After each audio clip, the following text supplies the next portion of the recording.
मैं हूं ताजमहल का एक कारीगर। हाँ, जिसके हाथों ने उस मोहब्बत को पत्थर में तराशा। आज मैं तुम्हें सिर्फ एक इमारत की नहीं, बल्कि इन सफेद दीवारों में कैद दर्द, जुनून और राजों की कहानी सुनाने आया हूं। अगर सच सुनने की हिम्मत है, तो इसे अंत तक जरूर सुनना। भारत के आगरा शहर में यमुना नदी के किनारे खड़ी एक ऐसी इमारत जिसे वक्त ने भी झुककर सलाम किया है। दुनिया इसे ताजमहल कहती है, लेकिन हमारे लिए यह सिर्फ एक मकबरा नहीं, बल्कि पत्थर में कैद एक चीख है, एक ऐसा आंसू जो 400 साल पहले गिरा था और आज भी सूखा नहीं है। यह कहानी शुरू होती है एक बादशाह से नहीं, बल्कि एक 15 साल के लड़के से, जिसका नाम था शाहजहां। उस दिन उसने पहली बार एक लड़की को देखा, मुमताज महल, और उसी पल उसने अपना दिल हार दिया। लेकिन हमें क्या पता था कि यह मोहब्बत एक दिन दुनिया की सबसे खूबसूरत और सबसे दर्दनाक इमारत को जन्म देगी। साल 1631, वह दिन जब मुमताज महल ने इस दुनिया को अलविदा कहा, और उसी दिन एक बादशाह टूट गया। कहते हैं कि उस रात शाहजहां ने खुद को कमरे में बंद कर लिया था। 8 दिन तक ना खाना ना पानी, सिर्फ सन्नाटा और रोने की आवाजें। जब दरवाजा खुला तो एक बादशाह नहीं, बल्कि एक टूटा हुआ इंसान बाहर आया, और उसी दिन एक फैसला लिया गया, एक ऐसा मकबरा बनेगा जो वक्त को भी चुनौती देगा।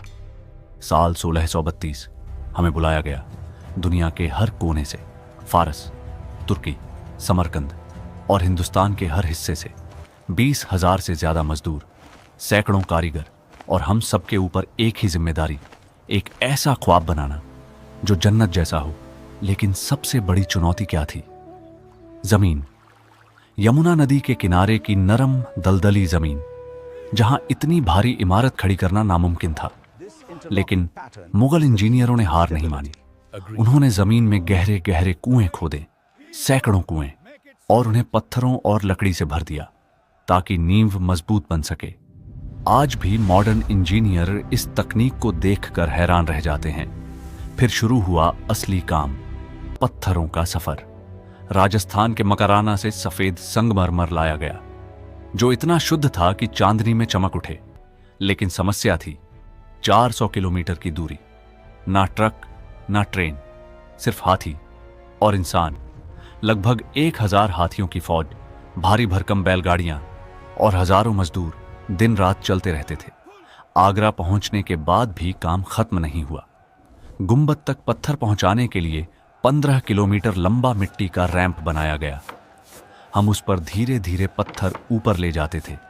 कई बार लोग फिसल जाते, कई बार जान भी चली जाती, लेकिन काम नहीं रुका, क्योंकि यह सिर्फ इमारत नहीं थी, यह बादशाह का वादा था।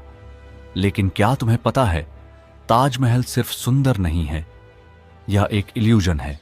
जब तुम मुख्य द्वार से अंदर जाते हो तो यह छोटा दिखाई देता है, और जैसे जैसे तुम आगे बढ़ते हो यह बड़ा होता जाता है। यह हमारी आंखों को धोखा देने की कला थी। चारों मीनारें सीधी नहीं हैं, हल्की सी बाहर की तरफ झुकी हुई हैं, ताकि अगर भूकंप आए तो वे बाहर गिरें, मकबरे पर नहीं। यह सुंदरता के साथ साथ सुरक्षा का भी कमाल था। दीवारों पर जो फूल दिखते हैं वे पेंट नहीं हैं, वे पत्थर हैं। 28 तरह के कीमती पत्थर अफगानिस्तान, तिब्बत, चीन, श्रीलंका, दुनिया भर से लाए गए। हम उन्हें संगमरमर में इतनी बारीकी से जड़ते थे कि लगता था जैसे फूल अभी खिल उठेंगे। लेकिन इस खूबसूरती के पीछे एक कड़वा सच भी था। दिन रात काम, थकान, चोटें और कई बार मौत। लेकिन इतिहास में हमारे नाम नहीं, सिर्फ बादशाह का नाम लिखा गया। फिर भी हमें गर्व था, क्योंकि हम कुछ ऐसा बना रहे थे जो अमर हो जाएगा। अब बात उस अफवाह की जिसे हर कोई सच मानता है। क्या हमारे हाथ काट दिए गए थे? नहीं, यह सच नहीं है। अगर ऐसा होता तो हम बाद में लाल किला और जामा मस्जिद कैसे बनाते? सच यह है कि हमसे एक वादा लिया गया था कि हम ऐसा काम कहीं और नहीं करेंगे, और बदले में हमें जिंदगी भर सुरक्षा दी गई। लेकिन कहानी यहीं खत्म नहीं होती। ताजमहल के नीचे 22 कमरे हैं, बंद कमरे, जिनके दरवाजों पर ताले लगे हैं। कोई नहीं जानता अंदर क्या है। कुछ लोग कहते हैं वहां राज छुपे हैं, कुछ कहते हैं वहां इतिहास दफन है और कुछ कहते हैं सच इतना खतरनाक है कि उसे छुपाना जरूरी है। साल 1657 ताजमहल लगभग पूरा हो चुका था, लेकिन मुगल सल्तनत में तूफान उठ चुका था। तख्त के लिए जंग, और इस बार दुश्मन कोई और नहीं बल्कि खुद का बेटा था, औरंगजेब। उसने अपने ही पिता को कैद कर लिया, आगरा के किले में एक ऐसे कमरे में जहां से सिर्फ एक चीज दिखाई देती थी, ताजमहल। कहते हैं शाहजहां हर दिन घंटों उसे देखते रहते थे, वही इमारत जो उन्होंने अपनी मोहब्बत के लिए बनाई थी। अब वही उनकी आखिरी याद बन गई थी।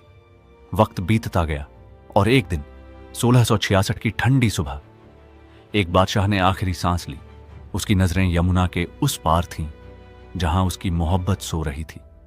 आज जब तुम ताजमहल देखने जाते हो तो जो कब्रें तुम्हें दिखाई देती हैं वे असली नहीं हैं। असली कब्रें नीचे एक साधारण कमरे में हैं जहां ना हीरे हैं ना सोना, सिर्फ सन्नाटा है, क्योंकि मौत के बाद बादशाह और फकीर में कोई फर्क नहीं होता। लेकिन एक बात आज भी सवाल बनकर खड़ी है, क्या ताजमहल सिर्फ प्यार की निशानी है या यह एक ऐसी कहानी है जिसमें दर्द, राजनीति और बलिदान भी छुपा है?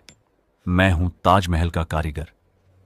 मैंने इस जन्नत को अपने हाथों से बनाया, लेकिन इसकी हर दीवार में हमने अपना पसीना और कुछ ने अपनी जान भी छोड़ी। आज लोग इसकी खूबसूरती देखते हैं, लेकिन हम उसकी कीमत जानते हैं।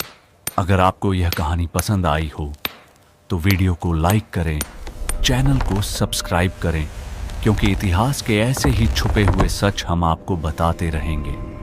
और अगली बार जब आप ताजमहल देखें तो सिर्फ उसकी खूबसूरती नहीं, उसके पीछे छुपा दर्द भी महसूस करें।